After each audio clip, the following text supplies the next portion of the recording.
বিসমিল্লাহির রহমানির রহিম। সুপ্রিয় দর্শক শ্রোতা, আজকের এই মুরগিগুলোর বয়স হচ্ছে ৫ম দিন। আজকের মুরগির প্রথম ভ্যাকসিনটাতে রানীক্ষেতের ভ্যাকসিন। তো আজকের রাত্রে আমরা ভ্যাকসিন দেবো। সকালবেলা আমরা মুরগিগুলোকে সাদা পানি দিয়েছি।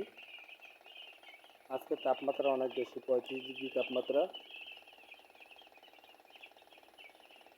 ৩৫ তাপমাত্রায় বাচ্চাগুলো একটু হাঁপাচ্ছে, যদিও ফ্যান ছাড়া আছে, সিলিং ফ্যান আছে এবং স্ট্যান্ড ফ্যান আছে। অনেক গরম পড়তেছে, তো বাচ্চাগুলো হাঁপাচ্ছে। আমরা রাত্রে ৮টা সাড়ে ৮টার দিকে ভ্যাকসিন দেবো। এরপরে রাত্রে সাদা পানি দেবো, কালকে সকালে আবার এডি